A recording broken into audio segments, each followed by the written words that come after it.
Ikaw yata kinakabahan. Yung lalamig na ako. Good morning po sa lahat. Encouragement po tayo. Ano po? Maganda po umaga ulit lahat, sa lahat. Ulit-ulit po tayo kasi po medyo nakakabahan po tayo at magsimula po tayo sa ating sa ating text. Ang ating pong text po ngayon ay hindi po po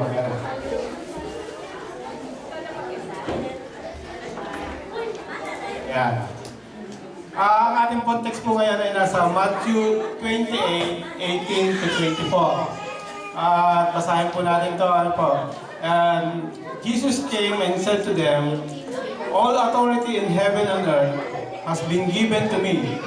Go therefore and make disciples of all nations, baptizing them in the name of the Father, of the Son, of the Holy Spirit, teaching them to serve all I have commanded you, and look, I am with you always to the close of the age." Yung po ang ating verse po sa ating pong encouragement ngayon. Bago lang po ako magsimula, gusto ko lang po sa ikwento sa inyo. Nung po ako nag-aaral ditong encouragement ko, medyo para po bang hindi po ako ng Panginoon at ng Holy Spirit. At meron po siyang tinanong sa akin, parang po tanong sa akin, tunay ka bang Kristiyano?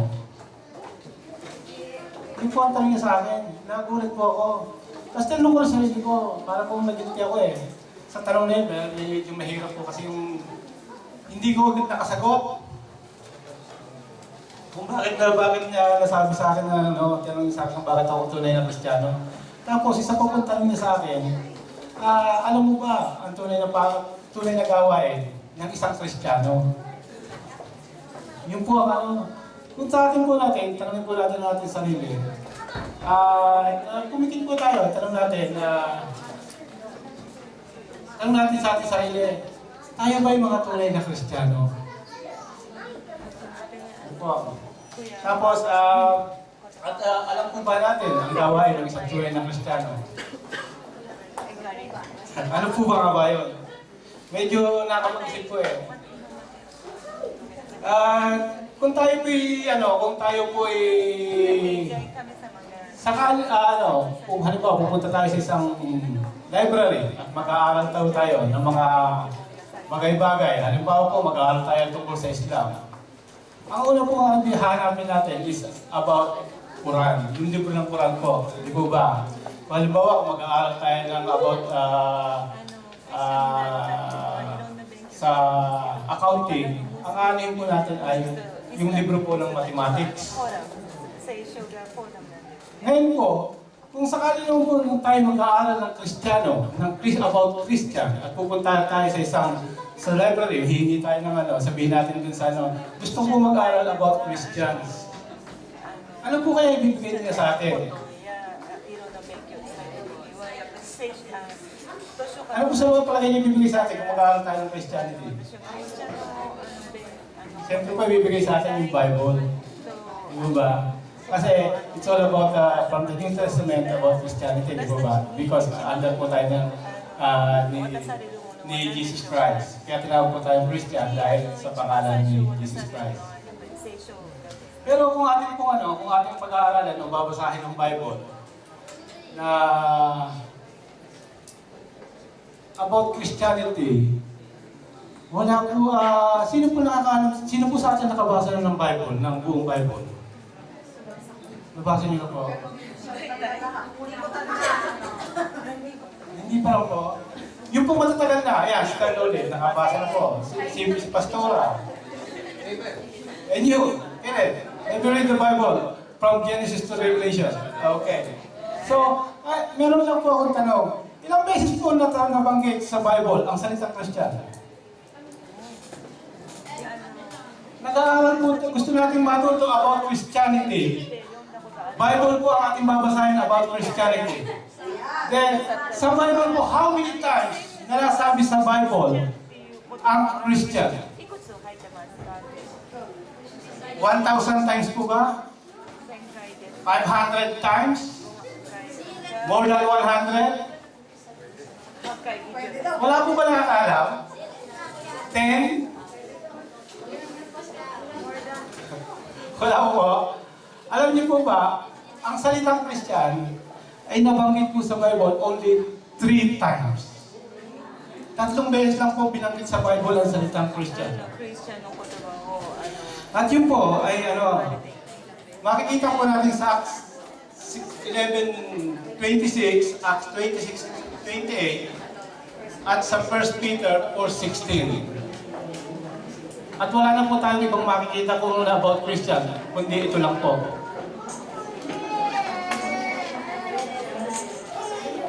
Pakita ito na lang po kasi hindi po nilagay yung buwan ng ano. Ang kukunin po natin dito is yung isa lang po ang kukunin natin is Acts 11:26. Sa Acts 11:26 po, basahin po natin yung Acts 11:26, ano po. And when he had found him unto Antioch, and he came to pass that a whole year they assembled themselves with the church, and taught much people, and the disciples were called Christians, first in Antioch. So it means, the disciple and Christian ay the same ang po meaning. Kung titingnan po natin sa Bible, ang disciples ko, napakarami pong sinabi sa Bible, sa disciples ko.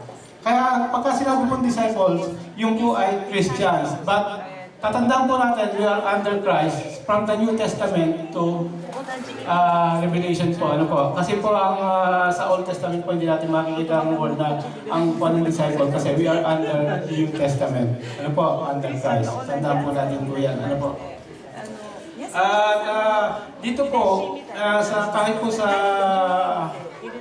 sa New Testament, hindi po po rito kasi nung kinuha yung ating pong gawain po ng santunay na Kristiyano.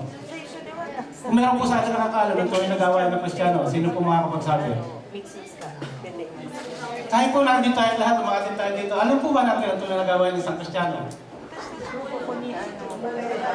Para po ba magpunta sa church? Para makinig ng preaching? Mag-share? Diba? Disciple? Pinakapalaga sa pambuhay mo ang buhay Kristiyano. Ayun, ang malagaw mo kayo siya. Pero po, sabi po nga tayo, we are under Christ. Ang susundin po natin yung mga utos ni Jesus Christ. Di po ba? Kaya po, dahil po tayo under Jesus Christ, ang akin pong, i-encourage sa inyo is follow Him. Yan po ang ating pamagat. Ayan, nagsisimula na pala po tayo. Tayo po kasi dito, marami po tayo dito mga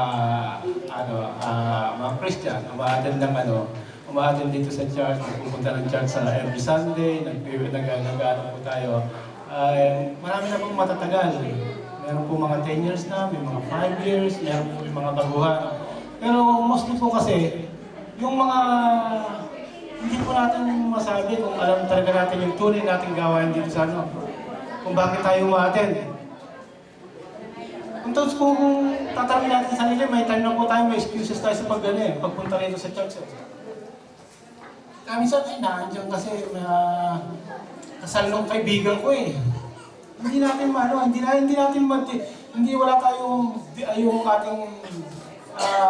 yung ating paniniwala, yung ating pagkaalam tungkol sa being Christians, ay hindi natin may bigay yung tunay ng buhay natin sa meron lagi tayong pag-isa, meron tayong excuse.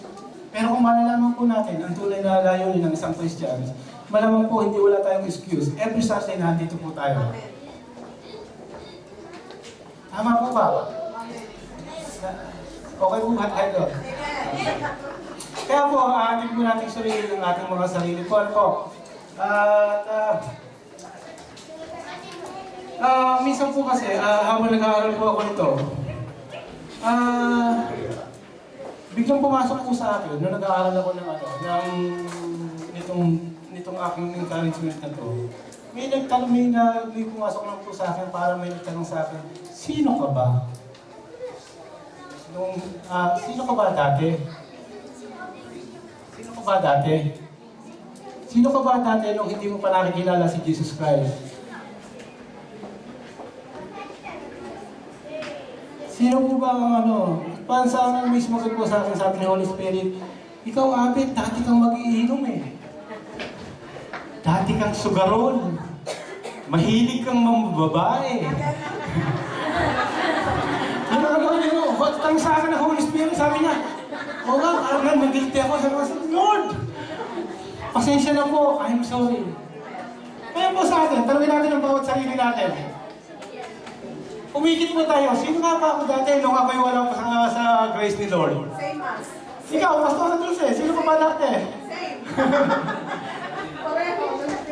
Subukan niyo pong itanong, habang nag-aaral kayo ng Bible, subukan niyo pong itanong sa sarili niyo, sino ba ako dati nung ako'y wala pa sa grace ni Lord? Sigurado po ako sa may sasagot sa inyo, si Holy Spirit, kung baga po sa akin yung konsensya natin. Nasabihin po nila, ganito karami. Ganito ang iyong Ano ba ang pinagagawa mo? Sagot na naman yun si Holy Spirit. Lahat ang ginagawa mo, kamunduhan. Doon sa kamunduhan.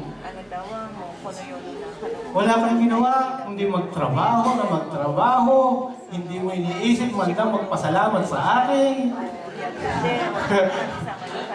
Di ba? Naandyan ka, magpupunta ka sa trabaho mo, manloloko ka ng tao, kumita lamang. Di ba ba? Atin pong isipin nyo, yung mga pagpinagagawa ng tanyan, wala nung hindi pa po tayo under grace of God na At ito po yan, nasabi ko lang po, para po, kasi po, ito po isang paraan para kung sakali po tayo nang lalamig sa ating pananampalataya, lagi po natin isipin, sino ba ako dati? Tapos sasagot po yan, pag sumagot sa inyo ng ganito karate. Ngayon, magkakaroon ka ngayon ng init. Mapupunta sa iyong init na, ay, ako pala ganito. Nung dati ako ganito ako kasama, sinave ako ni Jesus Christ. Kaya kinakailangan kong mag-aral. Kinakailangan kong pag-aralan kung bakit ako naging isang napapunta sa isang mabuting iba. Di ba ba? Tapos, meron pa pong isang tanong. Paano ko ba nakilala si Jesus Christ? Yan po ay mga tanong, mga tanong po yan na para po natin maalala na kung tayo ay sakaling nawawala yung naliligay na nanlalamig na. Sabi ko sabihin na nanlalamig o kaya nakakalimot tayo sa ating mga gawain as a Christian. Dapat po natin itatanungin lagi ang sarili natin kung sino tayo doon, kung ano ba ang pinagagawa natin noon. Kasi po, dito, nung gaya ko po, nakilala ko si Jesus Christ noong panahon na ako ay down na down. Maraming problema. Wala akong trabaho, wala akong gano'n, walang pachinko, lagi naman talo. Meron iba po sa atin, nandun sa Eki, naglalakad, hindi malaman kung anong gagawin. Napakaraming problema dahil iniwalang asawa. Biglang nakita ni Pastora Dulce, sis, parito ka, galing kita, ayusin natin ang buhay mo. Di ba ba? Puro ganyan po ang ating sitwasyon nung tayo hindi pa tayo, wala po sa grace ng ating Panginoon. Dahil po kung ating po nung nakilala natin si Lord, hindi po yun isang aksidente kasi. May purpose po sa atin ang Lord kung bakit tayo nakilala. Dahil gusto po niya tayo dalhin sa maayos na pamumuhay. Gusto po ituro niya sa atin kung ano ang talagang tunay na buhay at hindi yung buhay ng makamundo. Kasi po, tawag dito, kung tayo may dito, halimbawa, nakakilala po tayo isang as a Christian, sumatit po tayo dito, pero wala naman po tayo nagagawang achievements. Eh siguro nga po, aksidente lang yung pagkakarating natin dito. Hindi po ba? Kung wala po tayong achievement sa loob ng church, sigurado yung aksidente lang. Napapunta nga tayo dito sa church. Dahil nandito yung kaibigan natin. Di po ba? Kaya dapat po natin alamin kung ano yung mga layunin sa mga gawain ng isang Kristiyano, ano po. Tapos po, para po natin malaman yan, una po dapat natin pag-aralan. Kaya, tignan po natin kung sino ka ba tayo. Sino ba ako? Di po ba? Tayo po bilang Kristiyano ay hindi po tayo ipinanganak dito sa mundo ng basta-basta na lamang. Hindi po tayo basta ipinanganak ng magulang natin ng walang dahilan. Maaaring po yung iba masabi natin na ipanganak by accident ng dalawang nag-iibigan. Hindi po ba? Meron pong ganon sa totoong buhay po. Bigla na lang nagpunti si girlfriend mo tapos aksidente. Di ba?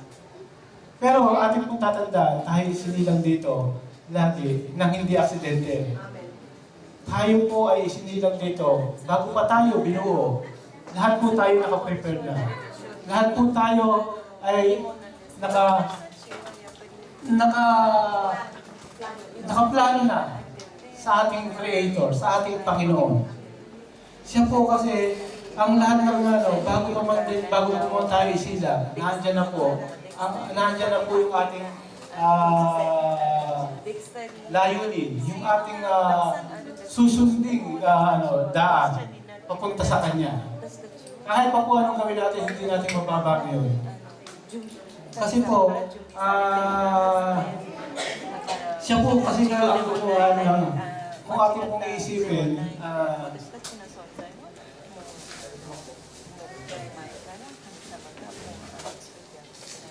siya po kasi ang may gawa ng langit at lupa. Siya po ang may gawa ng lahat ng bagay sa mundo, pati po tao. Kung siya po ang lahat ang gumawa ng bagay sa lahat ng mundo, siya po ang inventor, siya ang creator. Wala pong inventor na lumikha ng isang bagay nang walang dahilan. Di po ba? Lahat ng bagay na ini-invento, kahit ng tao, kahit ng sino, may dahilan. Ginawa po tayo ng Diyos ng may dahilan. At tayo po'y lalakad ng naaayon sa kanyang dahilan. Hindi po sa dahilan natin mga tao. Kaya po, dapat po natin bilang Kristiyano, dapat po natin alamin kung ano ang layunin natin dito sa mundo. Tayo under Christ. Kung ano po ba ang mga pinag-uutos sa atin ng Panginoong Hesukristo. Dapat po natin malaman bilang isang tunay na Kristiyano, dapat po natin alamin ang tunay na dahilan kung bakit tayo naandito. Kaya dapat po, alamin natin kung ano ba ang layunin ko sa mundo bilang isang Kristiyano. Sabi po ng iba, Kristiyano, may layunin pa ba yun? Nandito, basta tumatin ako ng church okay na yun. Nakikinig ako, nagsisimba ako araw-araw. Every Sunday, nagpe-pray ako every day. Nakikipag-fellowship ako every day. Gumagawa ako ng mabuti. Tama na ba yun as a Christian?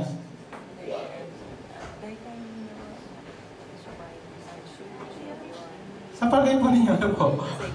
Tama lang po ba tayo nag-fellowship dito every Sunday? Tama na po ba yung everyday nagpe-pray tayo? Dapat po natin malaman yung layunin sa atin. Ano po? Sa Matthew po, hanggang Revelation, pagbabasahin po natin, may mga command ang ating Panginoon sa atin, yung ating Savior, si Jesus Christ. Nung po siya nabubuhay, ang layunin po niya sa atin is, ito po ang dalawang sinabi niya. Nung siya po'y nabubuhay pa. ang sinasabi po diyan, to love our God in heaven. Sa Matthew 22:37, yan po nakalagay, love the Lord your God with all your heart, and with all your soul, and with all your mind.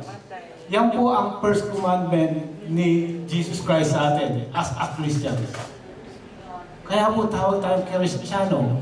Yan po ang hindi po yan sa Old Testament, hindi po yan nandito po tayo sa New Testament kasi we are under Christ. At ang pangalawa po niyang inuutos is to love our neighbors.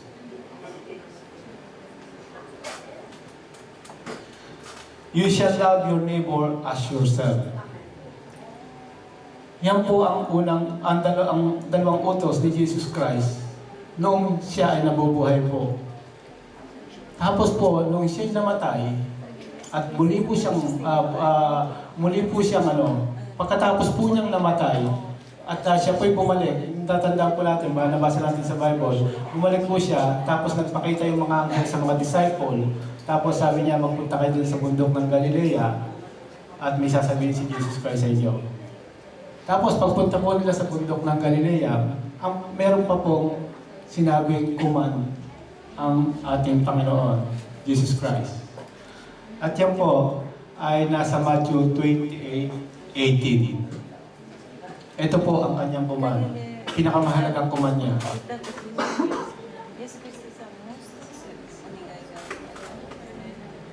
To make disciple. All authority in heaven and earth has been given to me. Go therefore and make disciple to all nations. Yan po ang nung po siya namatay niya. Ibig po sabihin, wala na po siya, kinakailangan po niya ang successor to spread the Christianity. Iyan po ay isang napakahalagang command sa atin ng Panginoong Jesucristo. Kasi lahat po, lahat po ng gawain ng Christianity ay iniwan sa atin ng ating Panginoong Jesucristo. Kasi po, ang disciple po are called to promote truth and unity. Disciples are called to service. Disciples are called to worship. Disciples are called to love each one another. Kung wala pong disciple, sino pong gagawa ng mga pinagawa ng mga itong mga command na to? Tayo po bilang kailangan po natin gumawa ng disciple. Yan po ang isang number one utos sa atin ng ating Panginoong Jesucristo. Kasi without disciple, wala pong church. Wala pong gagawa ng inuutos niya. Wala pong magmamahal sa ating Panginoon. Kaya po, ang the best, pinaka number one, to love God. But, sino ang magmamahal sa Panginoon kung walang disciple? Naunawa po ba natin? Kaya po kinakailangan po natin, nandito po tayo sa church, hindi lang po tayo matin. Number one priority natin is to make disciple. Kahit po anong mangyari, nasa labas po tayo, nasa mga kaibigan natin. Wala pong meaning ang pagpunta natin dito kung hindi natin yung pinaka-main na gusto mangyari ng Panginoon na ibinigay niya kay Jesus Christ, na inutos niya kay Jesus Christ, na likumin mo lahat ng buong tao sa mundo at dalhin mo sa akin. Pero kung tayo po naging Christianity at ang isip atin po lang sa ating sarili lang, iniisip natin dito, na andito tayo, okay na sa akin, ligtas na ako. Hindi po natin nasusunod yung utos ng ating Panginoon. Ang number one utos po ng ating Ama, likumin mo ang buong lahat ng tao, dalhin mo sa akin. Yun po kung bakit may pinadala si Jesus Christ dito sa mundo. Tama po ba ako doon? Kaya po,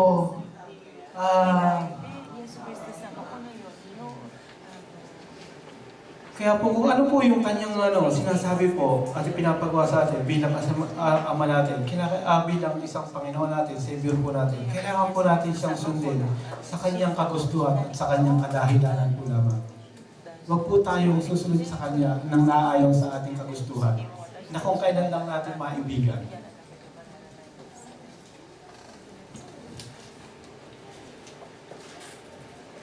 At isa pa po,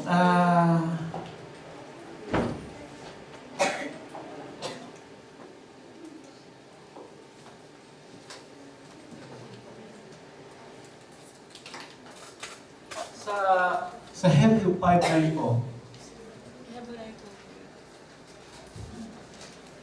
sabi po niya dyan, ang sabi po ng Panginoong Hesus sa atin, "But why do you call me Lord, Lord, and do not things which I say?" Marami po sa ating Kristiyanong ganyan, hingi tayo ng Lord, Lord. Pero hindi po tayo sumusunod sa mga utos niya. Kinakailangan po natin bilang isang Panginoon niya, sundin po natin ang kanyang iniutos. Dahil siya po ang ating Savior, siya po ang ating Panginoon. Sino po sa atin ang gusto maging Panginoon si Jesus Christ? Amen! Lahat po ba tayo amen doon? Amen! Gusto natin maging Panginoon si Jesus Christ? Amen! So, kung gusto po natin maging Panginoon si Jesus Christ, ini-encourage ko po tayo lahat na sumunod po sa Kanya. Follow Him. Hanggang doon lang po. Tapos na po tayo.